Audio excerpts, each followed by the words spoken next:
Juan Antonio Guzmán nació el 25 de junio de 1948. Egresa como ingeniero civil de la Pontificia Universidad Católica en 1971 para luego realizar un doctorado en Inglaterra y posteriormente un postdoctorado en energía.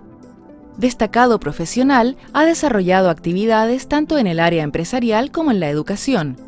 Fue director del Departamento de Investigación Científica y Tecnológica, DICTUC, de la Universidad Católica, transformando esta organización en una destacada empresa de servicios en las áreas de construcción, geotecnia, alimentos y asesorías.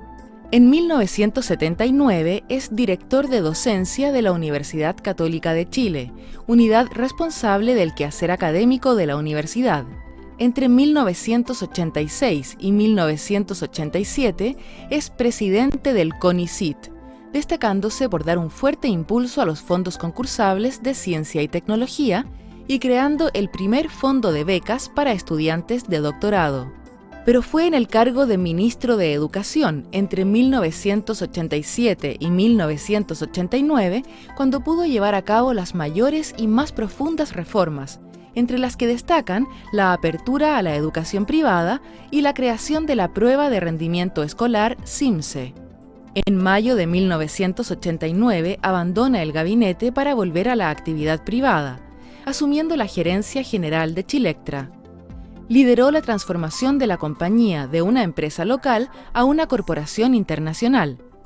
Entre los años 2001 y 2003 fue rector de la Universidad Andrés Bello, donde incentivó el desarrollo de las carreras del área de salud y de los cursos de posgrado. En la actualidad es presidente del directorio de Cemento Polpaico y Clínica Indisa. Juan Antonio, un gusto tenerte en nuestro programa Cita con la Historia. Muchas gracias. Tenemos mucho que conversar. Tú eres un brillante ingeniero civil, industrial, pero con una vasta experiencia profesional en administración y en dirección de empresas, pero también político. En algún momento fuiste ministro de Educación del gobierno del general Pinochet. Es decir, tenemos mucho tema de qué hablar, pero una de tus características fundamentales es tu sentido de humor, tu capacidad, tu empatía con el mundo, y yo no sé si eso viene por lo Molinari, por lo italiano. Yo creo que sí. ¿Ah? A pesar de que la familia Guzmán también tiene bastante sentido del humor, digamos, ¿Sí? ¿eh? Sí. Bueno, se mezclaron dos ahí. Se mezclaron las dos cosas. ¿Cómo fue que llegaste a ser ministro de Educación en 1997, tengo entendido? 87. 87, claro. Mira, la verdad es que yo entré como presidente CONICYT a fines del 86. Yo había estado bastante relacionado con el mundo universitario, académico, la investigación y a través de amigos, principalmente Bruno Filippi, me propusieron como presidente CONICYT fundamentalmente para ordenar un poco el tema de cómo operaban los concursos de investigación que habían sido iniciados hace unos 3-4 años antes. Y de ahí entonces aparentemente pensaron que yo podía ser una posibilidad, me llamaron al Ministerio del Interior, me dijeron que me parecía... Fernández? No, era Ricardo García. Claro. Y de ahí estaba también en la Secretaría General de la Presidencia, en ese tiempo, Coronel Salazar, con quien yo me relacionaba bastante. Y me dicen esto, uno bastante aterrado, no sabe qué decir. Dice que bueno, es una oportunidad interesante, yo creo que quedan cosas por hacer en educación, especialmente superior. Así que dije, bueno, es un poco de las cosas divertidas, pregunté. Ahora, se demoró un poco el nombramiento entre que me dijeron que iba a ser y parece que había algunas dificultades en armar el ministerio porque era un ministerio que iba a ser después del plebiscito. Entonces, uno como que se quedaba con un poco las ganas y un poco el nervio, digamos, de qué iba a pasar. Claro, porque era un gabinete de proyección, creo que le puso el general Matei en algún momento. Es decir, un gabinete que pretendía hacer que el plebiscito ganara. ¿Estaba en esa línea? Probablemente desde un punto de vista... Lo que pasa es que yo nunca estuve muy directamente relacionado con lo que podríamos llamar la conducción política. O sea, yo fui específicamente, y ahí, como digo, colaboraron varias personas, entre otros Bruno y Hernán Vigi. Y fundamentalmente la idea era terminar una tarea que quedaba por hacer en el Ministerio de Educación. Y yo principalmente me aboqué a eso. Me acuerdo que la primera... Después de jurar comimos en la casa de Bruno Filippi con Hernán Vigi, y Hernán, como es tan habiloso y tan mateo, llevó una hoja con las 40 cosas, nada que ver con 40 anteriores, las 40 simple coincidencia, 40 cosas que quedaban por hacer. Y eran todas como todas muy técnicas y muy específicas. Piensa tú que yo era el primer ingeniero en el Ministerio de Educación, habían sido todos abogados o hombres de las Fuerzas Armadas. Sí. Entonces faltaba como un poco la parte más administración, digamos. Entonces yo nunca participé demasiado en la cosa política. Si tú eras más bien un apoyo técnico. Exacto, y yo estaba circunscrito al tema de la educación. Ahora, igual participé en la campaña del plebiscito y me tocó recorrer Chile 2 o 3 veces, arriba de aviones, helicópteros. Me tocó que se cayera un helicóptero a una cuadra que me habían ofrecido llevarme. Yo le tengo pánico a volar, entonces no lo pasé nada bien. No, yo no soy para nada político. Es decir, esa parte de la biografía te la tengo que sacar. No, o sea, yo soy un poco mateo también, entonces las cosas que hay que hacer las hago, pero no quiere decir que me guste. ¿Cómo encontraste el ministerio? ¿Cuáles eran los grandes temas pendientes? Yo te diría un gran tema era la educación superior. La educación superior porque si bien la ley que permitía la creación de universidades privadas había sido el año 81, se había suspendido a los 6 meses, fundamentalmente porque vino la crisis del 82 y del 83, y había mucha presión y lobby porque esto no se abriera. Entonces yo diría que uno de los principales logros durante mi gestión en el Ministerio fue que efectivamente se suspendiera esta detención de la ley y se permitiera abrir nuevas instituciones. Y yo diría que entre el 88 al 89 se creó una cantidad, yo diría, mayoritaria de las que hoy día funcionan. Dime, ¿hubo oposición interna a la apertura, digamos? Sí, mucha. ¿Por qué? ¿De dónde? ¿Argumentos? Como decía un buen amigo, por razones nobles y menos nobles. Las nobles porque de verdad la gente tenía una concepción de educación superior muy estatista, ¿no es cierto?, que hubiera mucho control del Estado, y por qué no decirlo también un poco elitista. Y por otra parte las menos nobles, ¿no es cierto?, porque era competencia. Entonces, y nadie en su sano juicio le gusta que haya más competidores, si los competidores son buenos para el que consume, no para el que compite. Entonces hubo que vencer harta resistencia. Lo mismo, por ejemplo, en otro ámbito que me tocó, que fue la creación del CIMSE. El CIMSE en realidad se hizo durante, o sea, nosotros lo promovimos y salió el año 88, me parece, pero fundamentalmente venía derivado de un programa anterior que se llamaba el PER, el Programa de Evaluación de Rendimiento, que había sido suspendido de nuevo por presiones. O sea, nadie quería ser de alguna manera evaluado, y costó mucho. Y me acuerdo que la forma de convencer al presidente Pinochet en ese minuto, porque tenía mucha gente que le había hablado muy mal, que esto está manejado por ciertas personas, por una universidad, que se derivaba plata, las típicas críticas de siempre, fue decirle: mire, pero si usted es una fábrica de zapatos, no tiene un control de calidad de los zapatos, usted no tiene una fábrica. Imagínense en la educación, o sea, usted está produciendo personas con un nivel educacional y sin embargo nadie está chequeando si el nivel es bueno o malo. Y a esto le estamos destinando, no me acuerdo, el 0,1% del presupuesto, o sea, nada. No, tienes razón, hágalo entonces. Ya fue. Pero tú no lo conocías a General Pinochet. No lo conocía. ¿Y cómo fue tu feeling con él? Yo tuve una muy buena relación. Él era una persona, contrariamente a lo que piensa mucha gente, que era como muy autoritario, por no poner otra palabra más fea, digamos. Yo diría que era una persona súper abierta, muy... un poco, diría yo, de creer mucho en sus colaboradores, y daba bastante holgura para hacer cosas. Ahora, si uno, claro, metía las patas, ¿no es cierto?, o cometía errores, Se llamaba al orden. Se pagaba, digamos, pero en el fondo yo tuve mucha libertad para hacer gran parte de las cosas que se hicieron, y las que eran un poco más dificultosas por razón de oposición, fundamentalmente se conversaba directamente con él. ¿Hubo oposición de la oposición a las universidades privadas y a la ampliación, digamos, de la educación en esos términos? No que yo recuerde, no que yo recuerde. Probablemente desde un punto de vista de la gente más intelectual, en los medios de opinión, que tampoco eran muchos, digamos, puede haber habido artículos, pero realmente la oposición era de gente del propio gobierno. Ahora, tú viviste ahí como ministro un hecho bastante singular, que fue el tema de Federici en la Universidad de Chile. Se han tejido miles de lucubraciones sobre el tema. ¿Qué le pasó a Federici en verdad? Él era rector de la Universidad de Chile. Claro, lo que pasó es que se había iniciado el proceso de sacar rectores delegados de las Fuerzas Armadas, sustituidos por rectores que venían del mundo académico. Y el caso de la Universidad de Chile era como un caso bien difícil y emblemático por ser la universidad principal y todo lo demás. Y Federici era el decano de economía, pues, o sea, tampoco estábamos hablando de un señor que era ajeno a la propia universidad.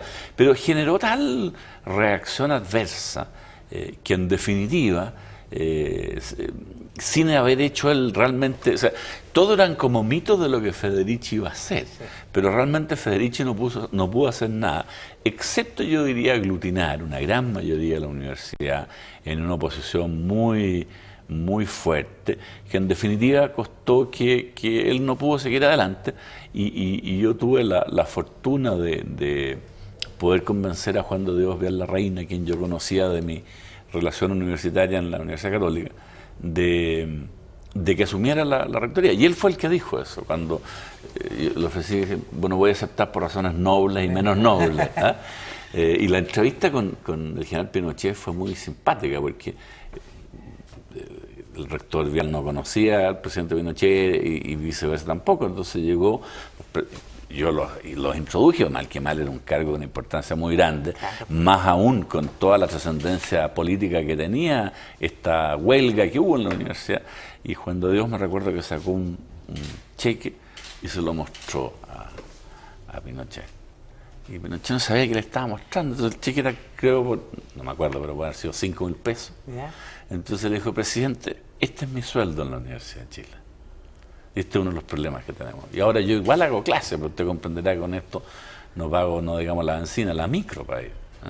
Y entonces se creó, yo diría, una muy buena disposición de parte del presidente Pinochet para ver de qué manera se arreglar. Y yo diría que se lograron avances importantes. De hecho, el primer rector académico de la universidad, yo creo que generó inmediatamente un clima de confianza. Fue un bonito logro. Mérito de él, naturalmente. ¿Cuál fue la razón de que se haya generado esta huelga contra Federici? ¿Te acuerdas qué es lo que lo motivó, más allá de los mitos de que iba a hacer esto, iba a hacer esto otro? Yo creo que empezó a generar una serie de proposiciones internas que contaban con mucha resistencia y que venía de una situación de disconformidad de la gente de la universidad muy grande. Entonces, en el fondo fue la gota que rebalsó el vaso. Eso diría yo, porque si yo lo que me recuerdo, trató de sacar de hacer algunos nombramientos, ¿no es cierto? Y estos nombramientos fueron resistidos, pero al final no tenía como mucha racionalidad. A esas alturas, estamos en el 87, ya el tema, digamos, de los profesores al interior de cada universidad, de que tuvieran una visión distinta, contraria, ¿era preocupación del gobierno? No.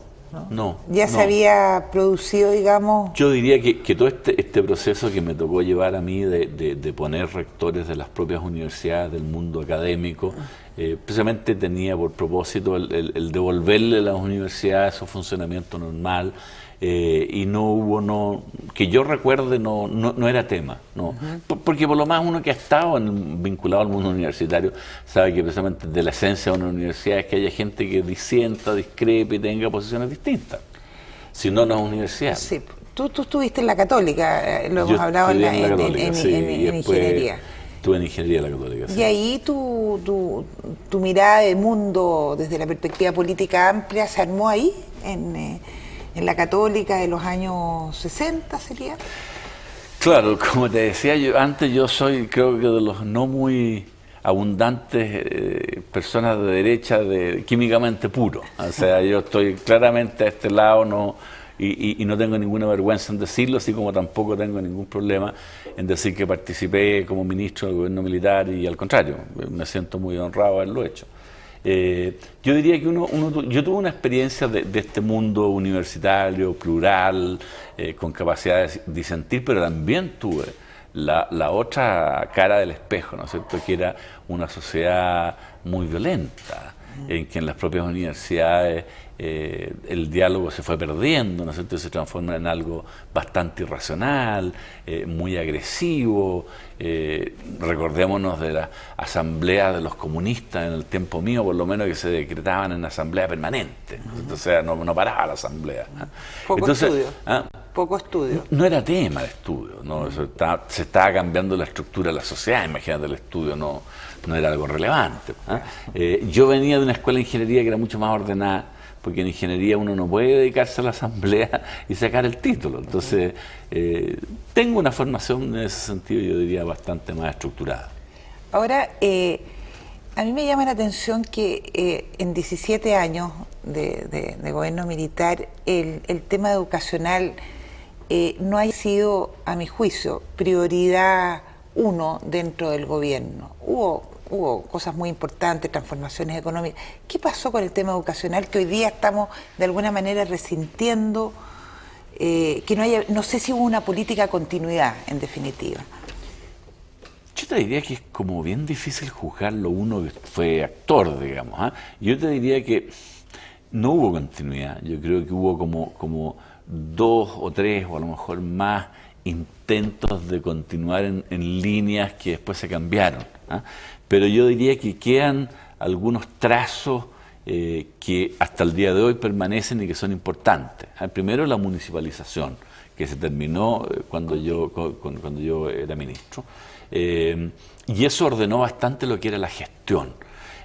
Segundo, el tema de tener indicadores de calidad, como era el caso del CIMSE, y que la idea después, ¿no es cierto?, era pasar de cuarto básico a octavo básico a segundo medio, y después estaba la prueba de aptitud como un cuarto indicador. Estaba también el tema de la apertura del mundo de la educación superior. A uno se le olvida y siempre dice la educación antes era mejor. Es posible, pero era para el 10% de la población. Entonces, si uno tomara el promedio con el 90% que tenía muy escasa educación, como promedio era mucho más malo. Entonces, realmente hubo, yo te diría, ciertos elementos que fueron muy importantes y que hoy día son reconocidos por todos. Yo creo que en el caso de la educación superior, la apertura del sistema es fundamental. O sea, hoy día tenemos 500.000 de estudiantes, de los cuales la mayoría está en el mundo privado universitario. Y la minoría está en el mundo de las universidades con apoyo estatal. Entonces, eso es una indicación clara de que ahí hubo un avance tremendo, cuando antes, en el tiempo mío, entraba el 10%, 12% de los estudiantes, porque no había posibilidad para los otros. Entonces, ahí había un avance importante. Yo diría que el problema principal es de educación media y básica. O sea, hoy día tiene estudiantes de séptimo básico no saben leer y pasan de curso. Yo puse los exámenes, aunque esta declaración me puede costar, digamos, algún tipo de represalia, digamos. Pero a mí me parece fundamental que los estudiantes tengan que dar pruebas, tengan que dar exámenes, en el fondo, demostrar que fueron capaces de aprender. Y si no fueron capaces, no pueden pasar de curso. Yo diría que se han producido algunos elementos de relajación que en definitiva atentan claramente contra la calidad de la educación. Y algo que para mí es básico, se ha perdido el respeto a los profesores. O sea, hoy día, por parte de los alumnos y de los papás. O sea, hoy día los papás van y reclaman al director, reclaman al profesor. Entonces, esa pérdida de estatus del profesor, porque, pucha, para tener 25 chiquillos en la clase, revoltosos, en edades difíciles, si alguien no pone, ¿no es cierto?, autoridad, respeto, es muy difícil. Yo diría que eso es lo que se ha perdido. Pero, ¿cómo fue tu relación ahí, hablando de los profesores, con el gremio? Porque es un gremio difícil, el gremio de los profesores. Yo no sé si estaba organizado como gremio, como sindicato, Como colegio de o como colegio, claro. ya y el colegio de profesores tenía al profesor Osvaldo Verdugo como presidente. Estaba, bueno, Pavés, el actual presidente del colegio, era el secretario general. Estaba la María Rosa, que después fue diputado. Sí. Yo diría que eran unas relaciones de dulce y grasa. difíciles, pero corteses, porque ellos tenían un discurso hecho y yo les contestaba el discurso que no, y después nos tomábamos un café y eso sería. El tema, por ejemplo, de la carrera docente, que fue el tema después del estatuto docente, que yo creo, continuando con lo anterior, que ese es un gran error. O sea, no permitir que profesionales tengan que de alguna manera demostrar que lo están haciendo bien y que permanecen en sus cargos, independiente si lo hagan bien o mal, es un error graso que yo creo que incide mucho en la calidad. Entonces, mi proposición en ese respecto era: hagamos una cosa como tienen las universidades, o sea, que las personas vayan acumulando méritos, vayan demostrando que en definitiva han mejorado su estatus, sus conocimientos, su capacidad de enseñar, y eso lo programamos de modo de que vaya una remuneración acorde al mejor desempeño. O sea, estamos hablando de casi 18 años atrás, cosa que ahora está empezando a tomar fuerza de nuevo, digamos. En general, el mundo del Colegio Profesional de Profesores es más bien de izquierda. ¿Tú sabes por qué? ¿Qué pasa ahí? Yo creo que es un poco esta pérdida de reconocimiento social, pérdida de estatus y pérdida de respeto, lo cual crea una frustración importante en una profesión que fue muy digna. O sea, mis profesores, el recuerdo que yo tengo, que probablemente era gente de estratos medios, eran muy valorados y respetados. Y yo creo que eso se ha ido perdiendo y eso genera frustraciones. Y las frustraciones tienden a tomar posiciones radicales. ¿Y quién más radical que el Partido Comunista? Ahora, los sueldos eran realmente y siguen siendo muy bajos. Ese es un tema que deberíamos dejarlo para otro programa, porque es cierto, los sueldos de los profesores debieran ser mejores. Para tener ese reconocimiento social, para... Claro, pero compáralo, por ejemplo, con los sueldos, por ejemplo, de las mismas Fuerzas Armadas. O sea, un capitán de ejército, un teniente coronel, un coronel, a lo mejor no tienen rentas tan distintas y tienen un reconocimiento social. Ahora probablemente está un poco cuestionado, pero sin duda a lo largo de la historia de Chile, ¿no es cierto?, siempre el reconocimiento público a la figura de los hombres de las Fuerzas Armadas ha sido muy grande. Entonces, yo creo que va más allá del propio sueldo. Piensa tú que los profesores trabajan solo 10 meses al año. Tienen 2 vacaciones a lo largo del año, además de los 2 meses, te fijas tú. Entonces, hay que ponderarlo muy bien. Yo creo que ellos han usado muy bien. Oye, y sombrero para ellos. O sea, esto de los sueldos bajos, yo creo que lo han logrado posicionar como un tema. Pero yo creo que si uno lo compara con otras profesiones, con otro estatus dentro de la sociedad, yo creo que hay un problema generalizado de remuneraciones bajas. Pero no sé si están tan mal como ellos han logrado poner el punto en la opinión pública. Tú también, dentro de las cosas que hiciste en el ministerio, yo creo que lo del CIMSS y lo de la calidad es algo tremendamente importante, pero también creaste el FONDEC, este fondo de ayuda, ¿no es cierto?, a las actividades, yo diría en general culturales, ¿no es cierto? ¿Cómo es esto que tú, siendo un liberal, tan liberal, quizás no lo seas tanto, asumas que el Estado, digamos, ayude a la actividad cultural y... Pero es que ser liberal implica que uno es capaz de apreciar que ideas de otros pueden ser buenas. Yo diría que eso es de la esencia de la libertad, y de ahí lo de liberal, ¿no es cierto? O sea, yo no tengo por qué tener siempre las mejores ideas. Y yo creo que una sociedad tiene el perfecto derecho de decidir como tal, ¿no es cierto?, de apoyar determinadas áreas porque eso desde un punto de vista social se considera importante y tiene los recursos para hacerlo y no se está sacando de otros destinos que podrían ser, ¿no es cierto?, a lo mejor muy críticos. O sea, si tú me dices, mira, en un país muy pobre vamos a destinar mucho dinero a las actividades culturales, en circunstancias que tienen los niños que muriéndose de hambre o sin salud y sin vacuna, con mortalidad infantil alta, yo diría, no, yo creo que ahí uno tiene que ponderar. Sin embargo, yo creo que dado cierto nivel, la actividad cultural forma parte de los bienes que las personas debieran tener. Ahí digo debieran porque hoy día está bien venido a menos el tema de la cultura y el tema de lo intelectual en un mundo más bien, como ha sido llamado, farandulero. Sí. Entonces, yo creo que es importante y nosotros partimos, y yo antes de ser ministro, y de ahí mi vinculación con CONICYT, con la creación de los fondos de investigación, el FONDECYT, que yo creo que ha sido un aporte muy importante al desarrollo de la ciencia, y eso es reconocido por Moro y Cristiano. Sí. O sea, y por lo tanto, de ahí surgió entonces la idea de crear otros fondos, se crearon unos fondos tecnológicos, y el último en crearse fue este fondo de cultura, que yo ahí dejé el ministerio, pero estaba eso lanzado, no recuerdo muy bien qué siguió después, que después se transformó en Fondarte, digamos, y que me parece muy bien. Ahora, yo tengo mis dudas respecto de si todo lo que se hace en Fondar debería ser, pero eso siempre así en los concursos, sí. O sea, como los concursos de belleza, sí. A alguien le va a gustar la segunda, ¿no es cierto? No, pero en todo caso es un gran aporte, sí, digamos. Yo creo que es decir, la pregunta va en el sentido de que es muy positivo que las actividades de esta naturaleza puedan tener un financiamiento, sino simplemente la creatividad se pierde. Claro, no, yo estoy totalmente de acuerdo con eso. Ahora, ¿cómo era tu relación con los demás ministros? Tú estuviste entre el 87 y el 89. El 89, sí. Es decir, a ti te tocó el plebiscito en pleno, pero antes de que hablemos del plebiscito probablemente tal, porque te voy a llevar a la política igual, es tus relaciones con Rosende, con los demás ministros que compartiste. Yo te diría bastante buena.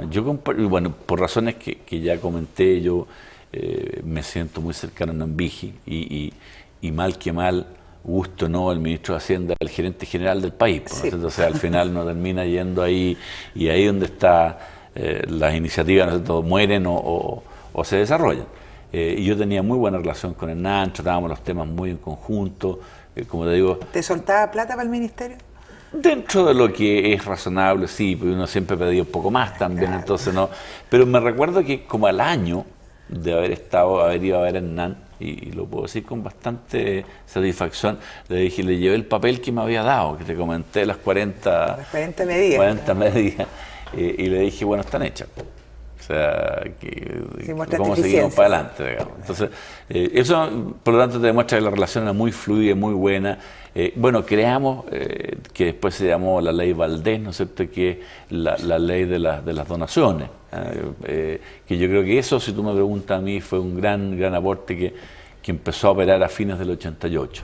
Y eso claramente contó con el impulso y la aprobación de Hernán, y que si no lo hacían de imposible. Yo creo que eso creó un camino de vínculo entre el mundo privado y el mundo de la cultura, el mundo de las universidades, súper importante, que desafortunadamente, como todos sabemos, ¿no es cierto?, se truncó el año pasado, me parece, o antepasado, por una modificación de la ley, sí, que al final hoy día entiendo yo que opera en muy pequeña cantidad. Entonces, muy buena. Ahora con Rosende me pasó una cosa bien curiosa. Yo me hice bien amigo con Hugo. Porque dicen que era el duro del gabinete. Sí, pero a mí me tocaba al lado. O sea, en la fila era justicia, educación. Entonces en todas las ceremonias me tocaba siempre don Hugo, y yo debo reconocer que él conmigo fue muy afectuoso. Y como digo, siempre tuve muy buena relación, me da buenos consejos. Se decía que era el duro. Como yo no participaba mucho de llamémoslo así, de la intríngulis político, no tenía percepción, o debe ser que yo a lo mejor soy un poco duro también.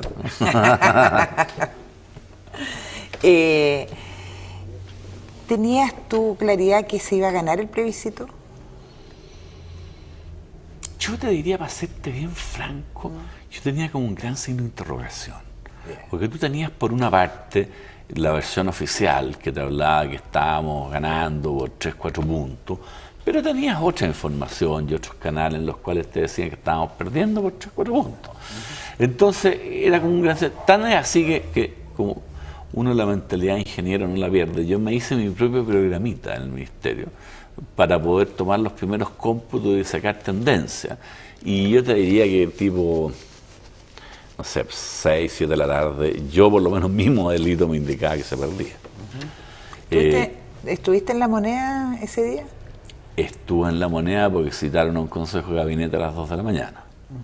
Yo no estuve en La Moneda en el previo, tema del cómputo, no, yo estaba en el ministerio con la gente del ministerio. Se ha hablado poco de ese consejo de gabinete de las 2 de la mañana, se ha hablado más sobre los dichos de Matei, sobre las reuniones dentro de la Junta, pero en ese consejo de gabinete, ¿cómo notaste tú, cómo se tomó esta situación negativa para el gobierno?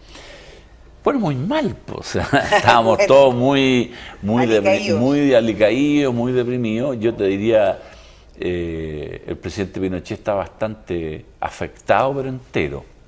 Y él, en el fondo, fue una cosa casi, te diría yo, formal. ¿No? Decir, mire, señores, hemos perdido, y hemos perdido nomás.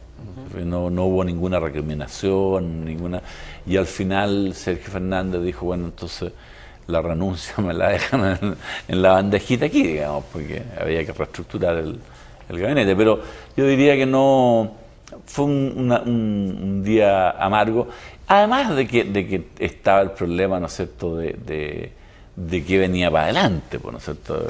Y siempre, y eso yo no sé si es bueno, pero tal vez porque estoy más viejo ya, pero cuando se crean estas animosidades tan grandes en los países no es bueno. O sea, que haya una mitad que esté eufórica y que haya una mitad deprimida, es un país medio bipolar, pues, y eso no es bueno. Por eso me gustó la elección de concejal última, esto que a nadie le importó mucho. O sea, y yo creo que cuando los países llegan a esos estados en el cual la elección no importa mucho y uno no está ni tan en contra ni tan a favor, ni tiene enemigos, sino que tiene adversarios, ¿cierto? Es una demostración de civilidad grande, y yo creo que eso hace que los países sean más estables. Es decir, tú te quedas con una buena impresión de tu paso por el gobierno militar y por el ministerio. ¿Sientes que pudiste aportar, que pudiste desenvolverte, no te quedaste con cosas en la cabeza por poder hacer? No. Porque además sabías que iba a ser un periodo pequeño. Así es, era el servicio militar, porque no hice yo, en su oportunidad lo hice ahí, súper contento de haber contribuido. Como te digo, si hicieron algunos logros, tampoco hay que sobredimensionar, o sea, si uno está un lapso pequeño en un periodo de tiempo muy largo, pero yo quedé súper tranquilo de haber desempeñado un papel súper difícil también, porque ser ministro... hay como dos clases de ministros. El ministro, como decía yo, que puede ser florero, que pasa de inauguración en inauguración, ¿no es cierto?, y de corte cinta y de cóctel, y los ministros más bien que trabajan. Entonces el Ministerio de Educación, uno puede ser bastante florero y tiene que trabajar. Entonces yo traté de combinar las dos cosas, porque uno tiene que ir a las inauguraciones, o sea, es parte de lo que hay que hacer. Entonces es muy desgastante. ¿Es mucha burocracia adentro? Feroz. Yo creo que los ministerios pueden operar con mucho menos gente. Y yo diría que si hay alguna crítica que hacerle a los gobiernos de la concertación, y yo creo que han aumentado mucho el empleo público, entre comillas, directo e indirecto, a través de externalización de funciones, ONG. Yo diría que la gente que hoy día, entre comillas, vive del sector público es muy grande, y yo creo que eso no es bueno.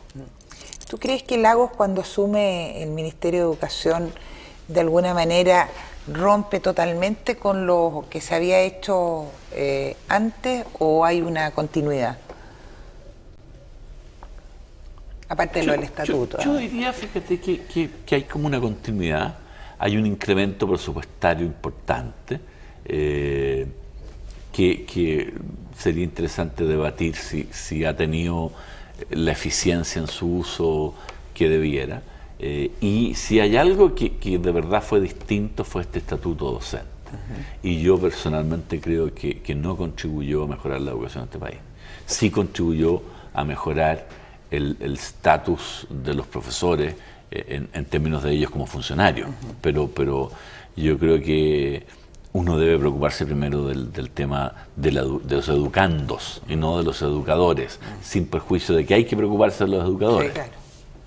Ahora, tú te saliste del ministerio, yo imagino que más bien por razones de tipo personal, y te metiste al mundo privado, donde ya se habían iniciado las privatizaciones, había iniciado el proceso de privatización y Vigi había sido uno de los grandes líderes en este proceso. ¿Por qué no nos cuentas un poco cómo tú, ya empresario, ya fuera del gobierno, entraste a este mundo y hasta qué punto te sientes identificado, digamos, en ello? Mira, una de las primeras preguntas que me hicieron en esa oportunidad es, ¿y usted empresario por qué? O sea, si viene de la cosa más política, educacional, académica. Yo te diría que a lo largo del tiempo yo he aprendido que cuando uno le toca administrar o dirigir, da un poco lo mismo cuál es la organización que a uno le toca dirigir. ¿Te fijas? O sea, al final son personas que hay que unirlas en una dirección, tras un objetivo, entusiasmarla en un proyecto común, sea esto un ministerio, sea una universidad, sea una empresa, sea una institución sin fines de lucro, ¿no? O sea, al final, sea un canal de televisión. ¿Te fijas? O sea, en el fondo, si te toca dirigir algo, lo que es la dirección de organizaciones es bastante parecido. Entonces, no hay como tanta diferencia entre una cosa y otra. Y a mí me tocó la suerte de entrar en una empresa que estaba recién privatizada. Llevaba meses en manos del sector privado. Y por lo tanto estaba todo por hacer. Con muy buena gente, profesionales de muy buen nivel. Estamos hablando de Genet. Estamos hablando de Chilectra Generación, se llamaba hace tiempo. Estaba recién separada lo que era Chilectra, la compañía madre, se separó en 3 empresas, las 2 distribuidoras, la quinta región y la región metropolitana, y Chilectra Generación, que era un poco como el patito feo en su oportunidad. Y como digo, tenía muy buena gente, pero tenía, sin ánimo de ser peyorativo, tenía olor a Corfo, o sea, olor como estatal, una cosa poco empresa poco privada, dinámica. poco moderno, poco dinámico. Y no porque la gente del sector estatal no sea dinámico, sino que porque la burocracia estatal lentifica y hace que en definitiva los proyectos se acumulen y no se realicen. Entonces fue como relativamente también fácil contar con este equipo muy bueno de gente. Y en un país que venía, ¿no es cierto?, con la inercia de crecimiento, de desarrollo, entonces nos tocó jugar a crecer. Y eso es súper importante. ¿Sí? Entonces pudimos readecuar a la gente, o sea, no fue necesario hacer despido. Pero atroz, pues yo mi primera reunión con los sindicatos, que era uno socialista y el otro comunista, y había un demócrata cristiano feroz, o sea, de mucha resistencia del sector privado, y poco a poco no solo fuimos buscando soluciones, sino que nos hicimos amigos.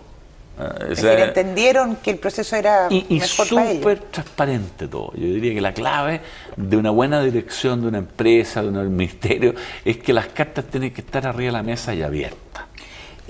Bueno, justamente frente al tema de la transparencia, tú sabes mejor que yo que han habido críticas muy fuertes de parte de la oposición a cómo se llevaron a cabo la privatización de muchas empresas. Desde esa perspectiva es importante, digamos, tu opinión desde dentro, digamos, cómo lo viviste. Mira, primero creo que son críticas totalmente infundadas.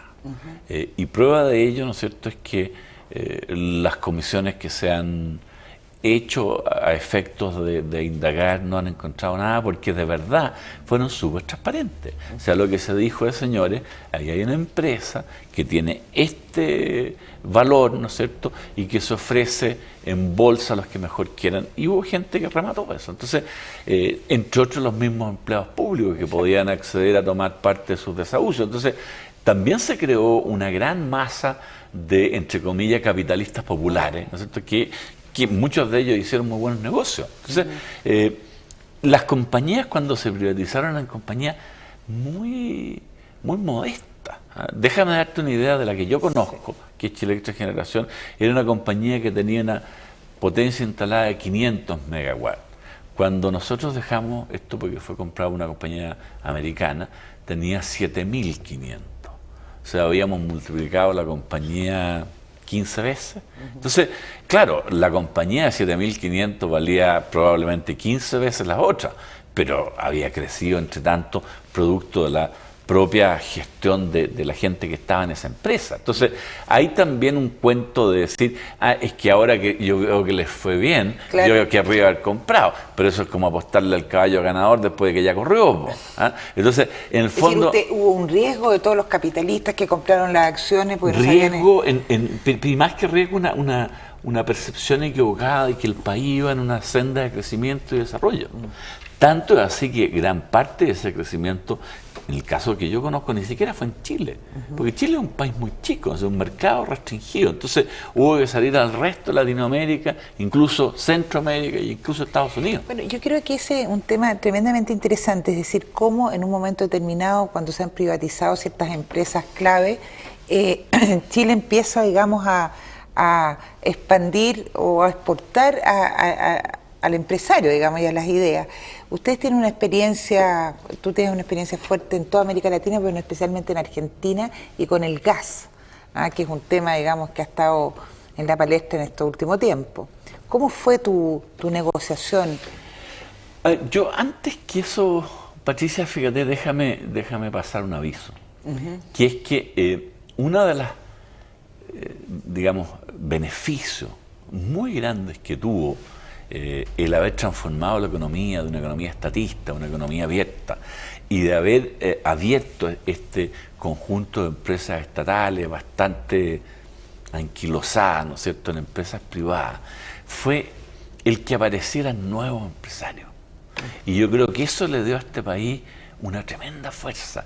Y empresarios jóvenes, sin capital, más bien profesionales que empresarios. Profesionales que se transformaron en empresarios.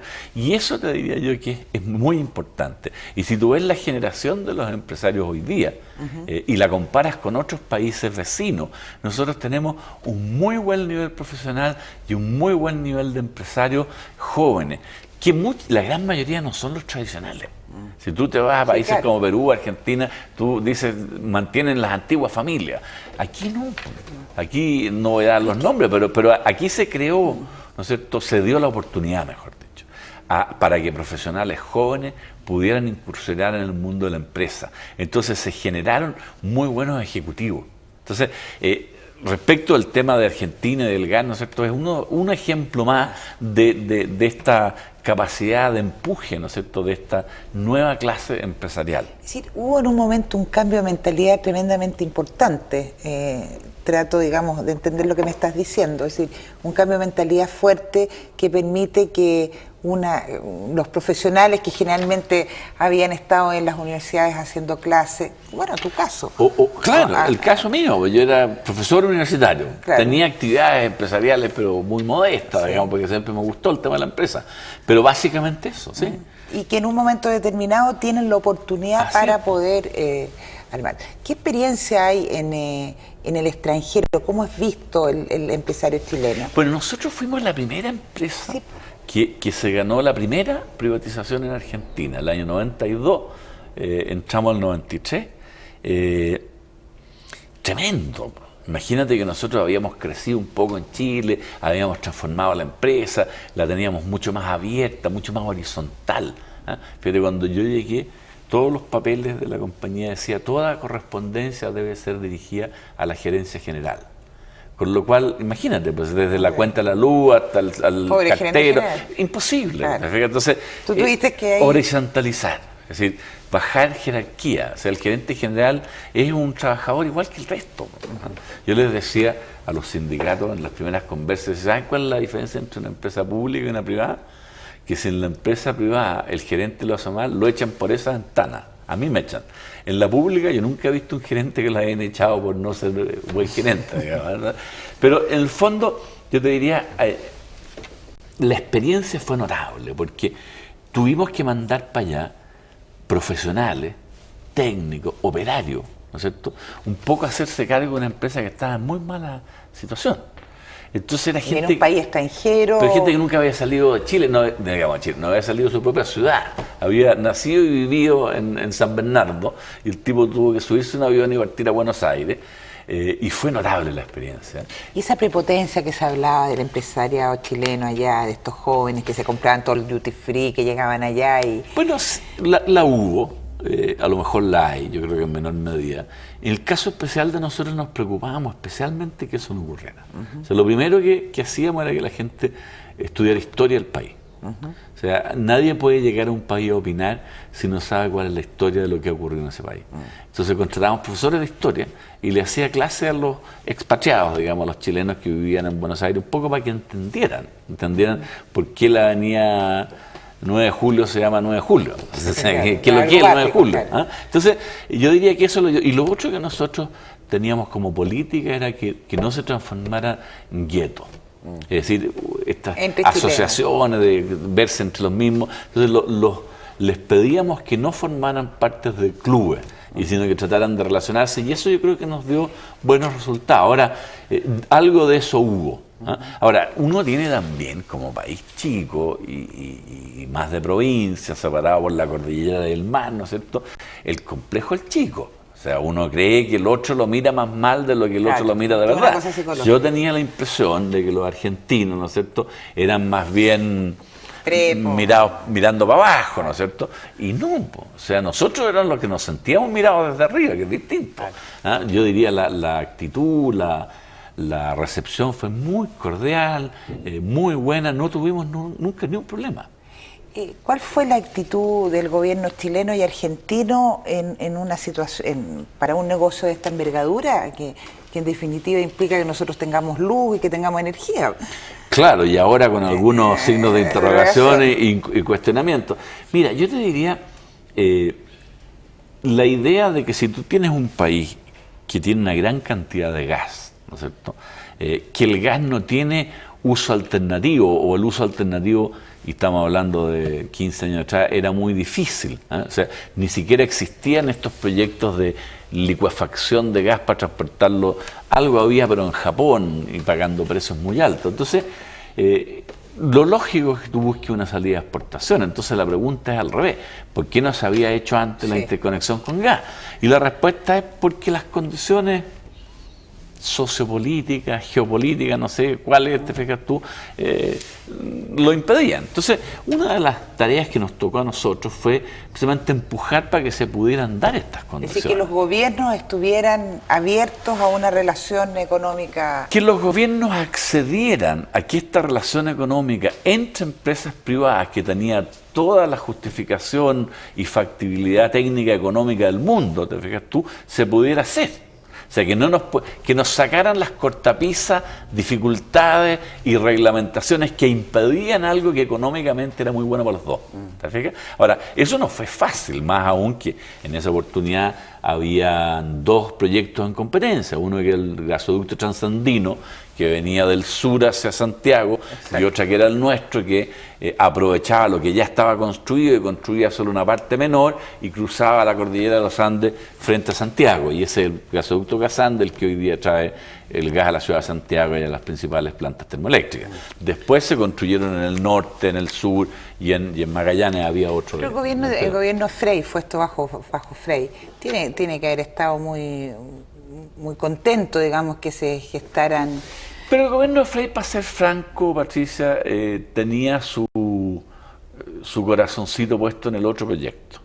Por lo tanto, para nosotros fue bastante difícil, porque tuvimos que en el fondo dar una batalla que fue por la prensa, que fue con argumentos, te fijas tú. O sea, dejen que gane el proyecto que económicamente sea mejor y no traten de influir, ¿no es cierto?, en que se haga uno que no es tan bueno porque la autoridad política de turno cree que ese es el mejor.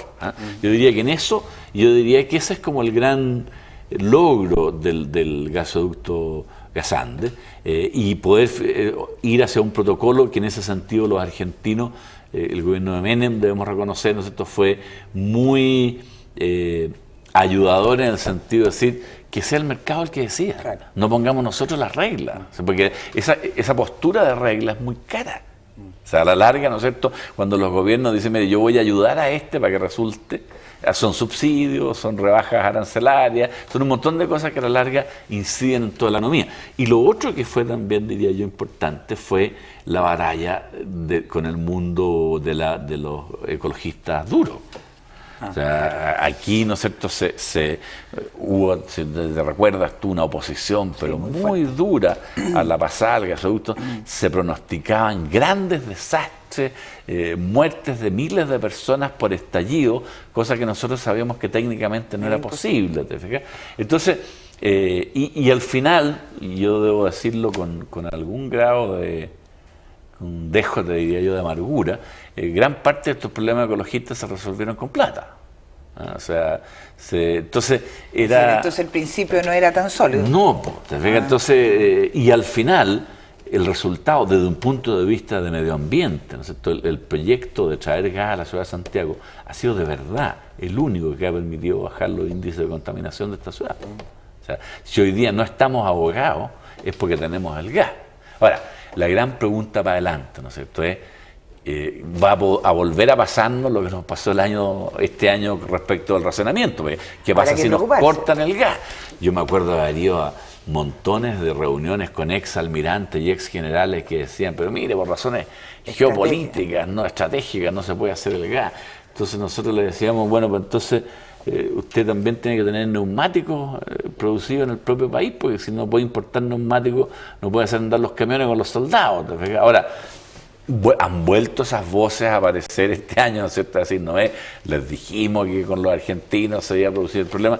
Y la verdad es que el problema producido, en mi opinión, es un problema típico de nuevo de la intervención del Estado.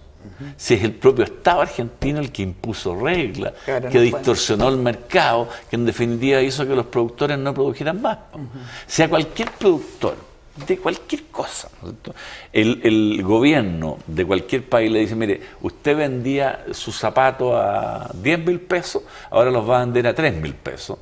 Pero, y además le cuestan 4.000 producirlo. Ese es el caso del gas. Chao. Entonces, ¿cómo pretenden que los dueños de los yacimientos de gas produzcan gas para perder plata? Imposible. Entonces, en el caso del gas, ni siquiera es que ellos deliberadamente no entreguen gas, sino que simplemente no invierten para encontrar nuevo gas. Pero entonces empieza a agotar el que hay. El negocio del gas y el petróleo es un negocio que hay que estar permanentemente haciendo hoyos en la tierra para encontrar nuevos yacimientos. Y eso es inversión. Y eso es inversión. Y riesgosa. Oye, Juan Antonio, para terminar, ¿tú crees que toda esta transformación económica ayudó al proceso de la transición? ¿Esa transición, a tu juicio, está terminada?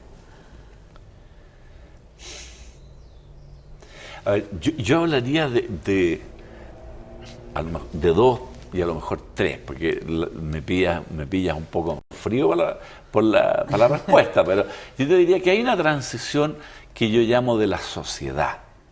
Que es haber pasado de una sociedad de los años 60 a una sociedad de los años 2000, en que hoy día el país tiene un camino claro, tiene reglas del juego muy bien delimitadas respecto a dónde se quiere ir, y hay un grado de consenso de que este es el camino por el cual queremos transitar los chilenos muy grande. Sí. Yo creo que el 80% de la población, a lo mejor me atrevería a decir el 90%, sí. O sea, 10%, ya lo vimos ya, nosotros estamos como en definitiva de acuerdo. A lo mejor unos con más agrado que otros, unos aceptando y otros aplaudiendo, pero en el fondo, mire, el mundo va para allá y por lo tanto hemos logrado en los últimos 20 años ir razonablemente en esa dirección y comparémonos en términos absolutos a cómo era Chile hace 30, 40 años y en términos relativos a cómo es Chile hoy día con nuestros vecinos, y de verdad que hemos avanzado mucho.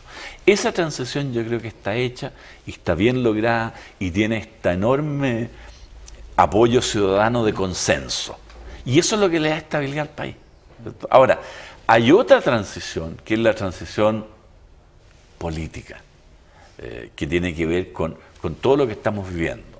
el informe de prisión política y tortura, que partió con la comisión Rettig, ¿no es cierto?, que tiene que ver con el dolor y las cuentas pendientes.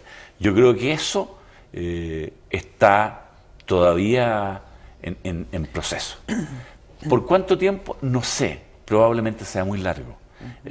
Y me atrevo a decir algo que a lo mejor no es políticamente correcto, pero uno tiene que decir las cosas, porque tal vez hay gente, y no lo digo que sean todos, pero tal vez hay gente que instrumentaliza, ¿no es cierto?, esta situación muy dolorosa, porque tiene dividendos políticos. Y eso, cuando eso es así, el cuento es muy largo. Juan Antonio, ha sido un gusto tenerte en nuestro programa.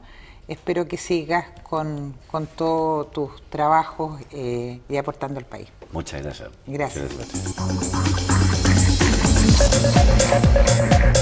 gracias.